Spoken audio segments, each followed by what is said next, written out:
Agora imagine os efeitos disso aqui numa pessoa que está com o cérebro em formação, num adolescente, sabe? A cabeça desse adolescente vai ficar totalmente desmilinguida. Essa discussão toda nos traz outro debate, que alguns de vocês podem não gostar. Menores de 16 não podem ter perfis em redes sociais. Jonathan Haidt já fala nisso com bastante propriedade. Os danos são muitos, de ansiedade e depressão até sexualização precoce.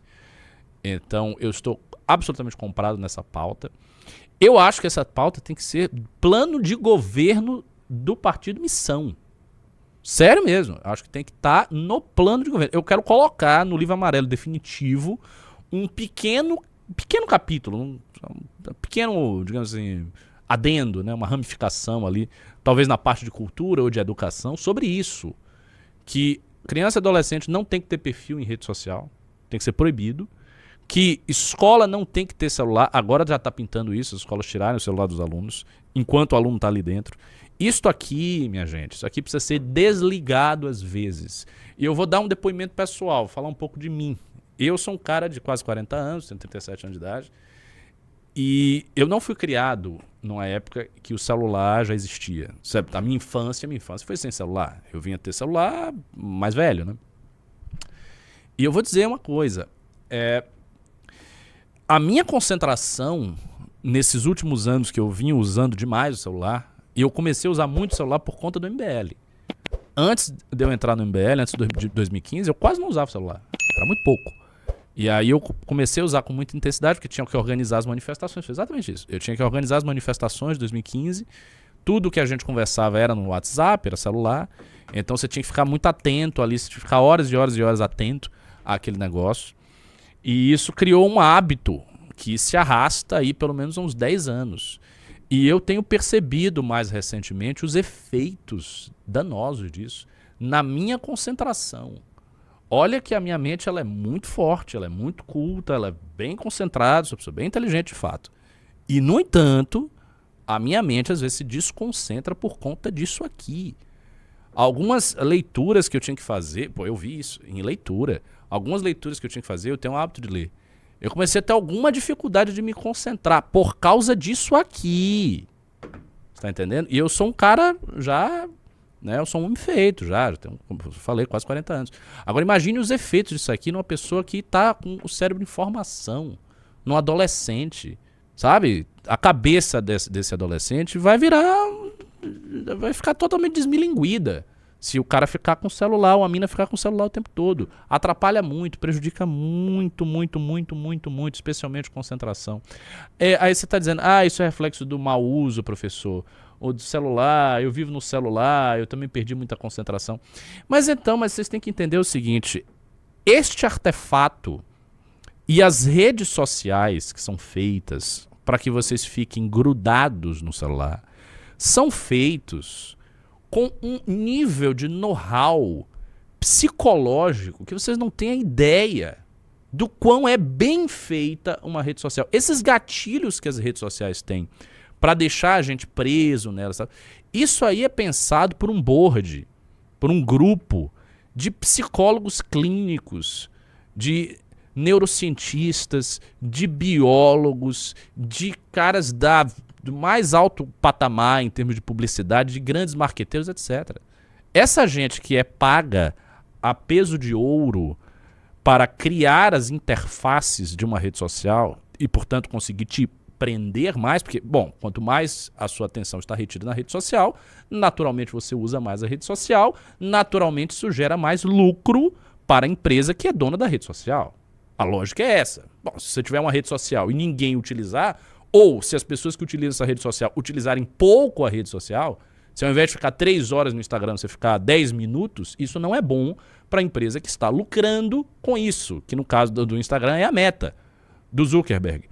Então, quando você tem qualquer inovação e a rede social ela é montada com a sua interface, com os seus detalhes, com as suas funcionalidades, você fica ali mexendo, isso é pensado por um grupo de neurocientistas, de biólogos, de marqueteiros, de publicitários, de psicólogos, de gente muito capacitada que monta o aplicativo com o objetivo de lhe reter ali dentro.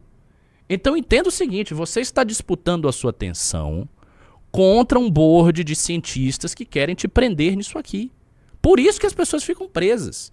Se a interface das redes sociais fosse uma bosta, você não ficava nem um minuto nisso aqui. Ela é boa, ela é feita para aprender. E funciona. E por isso é difícil se desvincular do celular. Então, voltando ao meu caso, eu comecei a perceber algumas dificuldades de concentração que eu estava desenvolvendo nos últimos anos da minha vida. Como eu disse, eu comecei a usar o celular com muita intensidade, tem cerca de 10 anos, mais ou menos. E eu estava percebendo nos últimos anos da minha vida que, porra, a minha concentração está caindo. Que negócio é esse? Agora eu tô lendo, aí eu fico desconcentrado, às vezes perco o foco na página, minha mente fica meio oscilando. Que parada é essa? E aí eu tomei a decisão, que hoje eu estou fazendo isso, de desligar o celular. Então, em vários momentos ao longo do meu dia, eu desligo. Então, sei lá, eu vou tocar, fazer alguma coisa, revisar coisas do MBL. Eu desligo o celular e coloco ele longe de mim. Aqui no escritório, tem coisa pra fazer no escritório. Eu desligo o celular e deixo ele lá. Inclusive, a minha produtividade aqui aumentou. Só fazendo isso. Porque às vezes eu vinha pra cá, tinha que fazer as coisas do MBL, mas eu ficava com o celular. Aí eu ficava fazendo as coisas do MBL aqui, e com o celular. Eu olhava o celular e fazia as coisas do MBL, olhava o celular de novo. E aí eu via que o tempo tava passando e as coisas não estavam acontecendo, não tava produzindo o suficiente. Por quê? Por causa do celular. Então é isso. Isto aqui prejudica a mente das pessoas, sim. Tem uma pesquisa que eu coloquei no meu Twitter, isso aí é mais antiga. Novo, a internet está mudando nossa personalidade para pior. A conscienciosidade, eu acho que qual é a palavra original aí? É consciousness. Consciousness and extroversion. A conscienciosidade e a extroversão estão em baixa.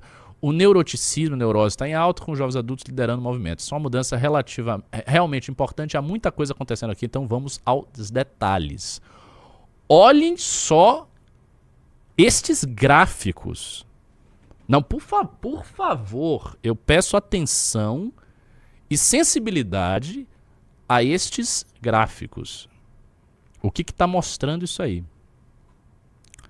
Conscienciosidade, que está chamando de conscienciosidade, consciousness. Eu nem não sei propriamente o que seria esse consciousness. Porque não é uma awareness, não é uma... Talvez o controle ou uma consciência relativa à responsabilidade, talvez seja isso. Mas note o seguinte, note a queda das gerações, das mesmas gerações para cá, de 2024, de 2014 para 2024, 10 anos. E são os 10 anos, olha só, são os 10 anos em que o celular se popularizou, que é mais ou menos o tempo que eu comecei a usar com intensidade, que no meu caso foi em 2015. Ali, pela forma como o gráfico está, ele está começando a avaliar de 2014. Então, de 2014 a 2024, 10 anos, né? 10 anos de popularização do celular e da internet, etc. Na geração de 60 anos, você teve uma certa queda, mas não tão aguda. Na geração mais nova, você teve uma queda já. Agora, na geração de 16 a 39... a queda é brutal. Brutal. O gráfico está assim. Aí você pega a outra estatística. Neuroticismo e tal. Novamente a mesma coisa. O gráfico 60 a mais é menos. Geração intermediária já é um pouco mais. Ele já dá uma clive. E aí você pega a geração mais nova e plau. Joga lá em cima. Agreeableness. Seria... sociabilidade agradável. Isso. Sociabilidade, exatamente. Novamente, tá. E uma queda mais acentuada na geração mais nova. E de agora a extroversão é muito interessante. Extroversão, olha só a extroversão.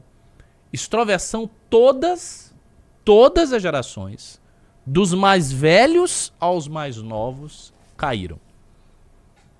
O que isso mostra? Isto aí, essa estatística está mostrando. Ela está mostrando que nos últimos 10 anos, as pessoas se tornaram mais neuróticas, se tornaram mais introvertidas, se tornaram menos cordiais, sociáveis, como se queira dizer, se tornaram menos conscientes. Enfim, elas se tornaram bichinhos esquisitos. Pra dar uma expressão aqui que resume. Elas foram se tornando meio weird, meio estranhas. Isso não tá legal. Entendeu? Isso não tá legal. E está aí. Então, assim, o que isso revela? Para mim, isso revela que as pessoas não estão indo num bom caminho.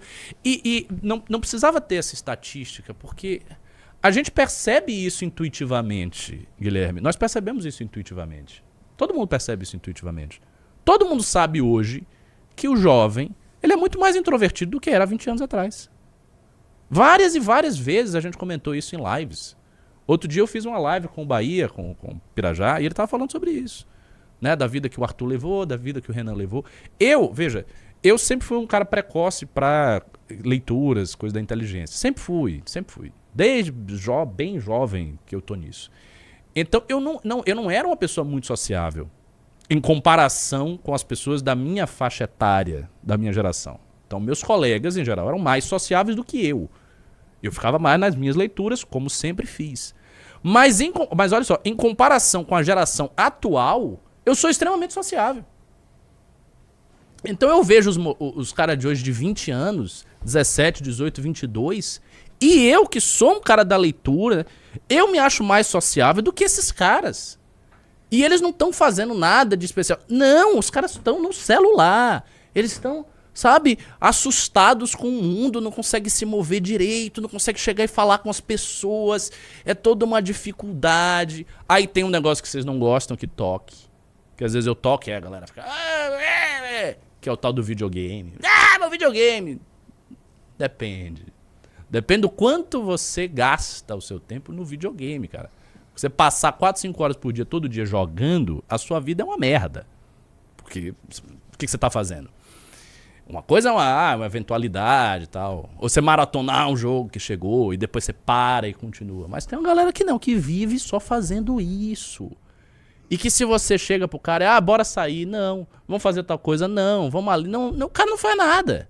Ele fica nesse mundo, conversando, sei lá, no Discord, jogando videogame, assistindo o youtuber fulano de tal, e a vida do cara é essa aí. É falar no Discord, no Telegram, no WhatsApp, jogar videogame, assistir o youtuber, blá blá blá. Isso não é legal, velho. Não é possível que as pessoas achem que essa é a vida ideal. Isso está aí. Tá explícito os resultados. Tem mais estatística, não tem? Acho que esse não é o único quadro. Ou não? Peraí. Deixa eu ver se ele vai ter mais alguma estatística. Não, aí ele tá explicando. Basicamente é a mesma coisa. Enfim, ele vai explicar... não. Ó. Tem outra aqui. O mundo digital está vencendo, outcompeting, tipo, ganhando do apego, do vínculo que você tem com o mundo real? Essa é a pergunta. E olhe quais são as questões aqui. Fazer planos e seguir os planos que você faz. Olha a queda, minha gente. Olha o tamanho do declive de 2014 para 2024. Vocês têm noção do que é isso? Da extensão dessa queda? E é uma queda, Guilherme, que não vai parar. Ela tá caindo e vai cair mais. Ou seja, as pessoas, especialmente das gerações mais novas, elas não conseguem mais fazer planos e seguir. Elas não têm mais agência. Fazer um plano, ser fiel ao seu plano, seguir e conquistar e cumprir, é uma das coisas básicas da agência moral humana. Você tem que ser capaz de fazer isso. E assim, quanto mais arrojados são os seus planos, de difícil execução, e quanto mais você consegue realmente cumpri-los, mais grandiosa é a sua força de vontade. Então por que a gente fala, por exemplo, que Alexandre Magno, que o Renan gosta tanto, foi um grandíssimo homem? Porque ele planejou conquistar o mundo. E ele meio que conquistou o mundo. Então, porra, se você planeja conquistar o mundo, você conquista o mundo, você é um cara muito foda. Você fez uma coisa muito impressionante. Porque não é assim qualquer abobalhado que vai dizer, não, eu vou conquistar o mundo amanhã. E o cara chega e conquista. Lógico que ele tinha condições, ele foi filho de reis, enfim. Mas ele fez uma coisa extraordinária. Ou você pega, por exemplo, grandes pensadores que resolveram fazer Tem um cara que ele chama James Frazer. James Frazer foi um estudioso do século XIX de religiões comparadas. Ele praticamente criou a disciplina das religiões comparadas, escreveu um livro imenso, em vários volumes, acho que são 12 volumes, chamado O Ramo de Ouro, The Golden Ball. O Frazer escreveu esse livro da seguinte forma: ele ia para a biblioteca e ele praticamente morava na biblioteca. Ele ficava lá horas a fio, só fazia isso, o cara estava lá se matando, e fez uma das obras de análise comparativa de religiões mais importantes da história. Pô, o cara teve um plano, ele concretizou o plano dele, ele foi até o final e ele fez o plano. Isso dá a medida da grandeza humana, a capacidade de você colocar planos, se impor metas e fazer as suas metas ocorrerem, executar as suas metas efetivamente. Essa nova geração não está conseguindo fazer isso. Ela não está conseguindo seguir os planos, nem fazer os planos. Ou seja, ela está diminuindo enquanto gente. Um dos pilares da humanidade, do processo de hominização, está sendo ferido, porque esta geração não consegue fazer planos e segui-los. Vamos ver as outras estatísticas. Vamos lá. Persiste até completar. Você fez o plano, você persiste. Caiu um pouco em todas as gerações, mas a mais nova, bum, lá embaixo. Ou seja, a mais nova não consegue persistir em nada até concluir. Simplesmente desiste. Outra estatística. Facilmente distraído. Novamente, mesma coisa. Tá uma subida aí, uma subida gigantesca da nova geração. Ou seja, a nova geração é extremamente distraída. E isso é interessante. Pode ser careless, descuidado, seria isso, sem cuidado. Pois bem, na geração mais velha, a geração mais velha caiu. Curiosamente, talvez aí a geração mais velha tenha recebido uma espécie de efeito educativo das novas moralidades, no novo entendimento do que você precisa ser em termos de cuidado, ao passo que a mais nova subiu. Ou seja, por todas as estatísticas que a gente consegue analisar, nós estamos vendo pessoas que não conseguem executar planos, que são neuróticas, que não têm concentração, que não são sociáveis, que são profundamente introvertidas, que se distraem com a maior facilidade e que são, de uma maneira geral, descuidadas. Que tipo de gente é esta? É uma pessoa sem capacidade de fazer nada? É uma pessoa idiotizada, enfraquecida, desvitalizada? Aí, para usar um termo que a direita neo-nietzschiana gosta, está faltando vitalidade. Tá? Um dos componentes da vitalidade é a capacidade de você fazer coisas. Se você não consegue fazer nada, e se você não consegue chegar nas pessoas para obter relações sociais, então, cara, você já era. Você não está fazendo nada, entendeu? E absolutamente é real que isto aqui é um dos fatores principais. A internet é um dos fatores principais. Curtiu esse vídeo? Então deixa o like e comenta aqui embaixo o que você achou. Quero muito saber sua opinião.